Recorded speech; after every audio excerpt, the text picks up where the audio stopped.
Assalamualaikum warahmatullahi wabarakatuh. Nama saya Tommy Kurniawan. Saya sebagai koordinator untuk Pasti wilayah Jabodetabek. Di situ ada 3 provinsi dan 5 wilayah: Jakarta, Bogor, Tangerang, dan Bekasi. Dan saya mengenal PAS itu awalnya pada tahun 2019, tepatnya bulan Maret. Latar belakangnya saya mau belajar PAS itu awalnya saya cuma hanya mau untuk mengobati anak saya yang autis gitu, tapi diarahkan oleh Pak Bilal yang dulu pernah sekantor sama saya satu perusahaan untuk diarahkan mengikuti pelatihan, dan pelatihannya itu sebenarnya nggak nyambung dengan yang saya ingin obati. Anak saya itu sakitnya autis, tapi suruh ikutnya pelatihannya benjolan payudara dan jantung gitu.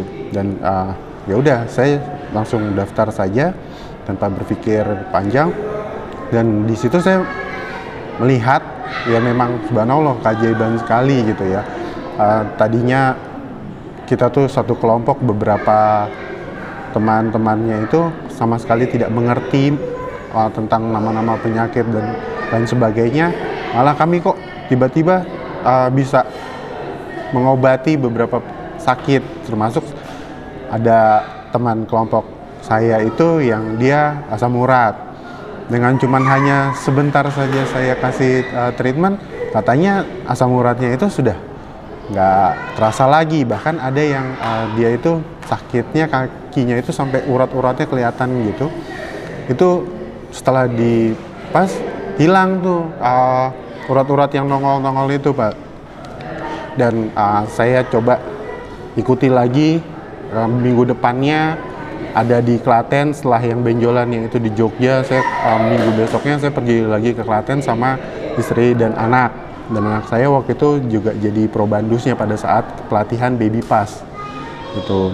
Walaupun sampai saat ini progresnya belum ada yang signifikan untuk anak saya, tapi kami ya tidak mau egois. Kalau tidak bisa selesai untuk anak kami, ya paling tidak kami bisa menolong orang-orang yang lain gitu, yang memang membutuhkan pertolongan melalui PAZ ini. Pada saat anak saya jadi probandus pelatihan Baby Pass di Klaten tahun 2019 lalu, itu yang terapi langsung almarhumah Ustadz Haris Mujahid gitu ya. Dan pada saat itu belum ada progres yang signifikan. Lalu pada saat pelatihan di Bandung itu saya ngobrol lagi dengan Ustadz Haris, yang memang beliau itu memiliki anak yang dua-duanya mengalami autis juga, sama seperti anak saya. Lalu saya mencoba mengorek gimana lagi supaya anak saya itu bisa lebih baik kondisinya. Dan Ustadz Haris itu justru malah nyuruh saya untuk membeli kuda gitu. Saya bingung dan saya agak sedikit waktu itu menolak ya. Kenapa, urusannya apa gitu? Mau nyembuhin ini kenapa harus beli kuda gitu? Dan subhanallah ternyata Ustadz Haris itu bilang ke saya yang sangat saya ingat-ingat banget itu ya. Ustadz Haris bilang ke saya, worst of case ya, terparahnya anak kita tidak bisa disembuhkan, tapi hitung-hitung itu sebagai tabungan kita di akhirat. Itu yang membuat saya sangat terharu sekali gitu. Kami tadinya sangat egois, menuntut supaya anak kami itu bisa sembuh dari autisnya, bisa normal seperti anak-anak yang lain. Tapi Ustadz Haris berbicara seperti itu, ego yang selama ini ada di dalam diri saya maupun istri itu langsung seketika ya hilang gitu.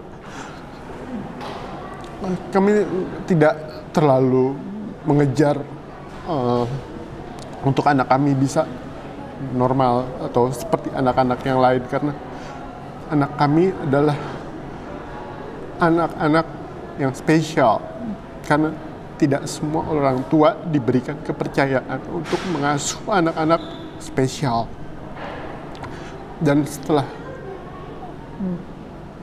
cerita panjang lebar dengan Ustadz Haris, ya kami menarik kesimpulan bahwa kalau membesarkan anak-anak yang normal pada zaman sekarang ini justru jauh lebih susah. Karena ya banyaknya pergaulan bebas, media-media yang tidak bisa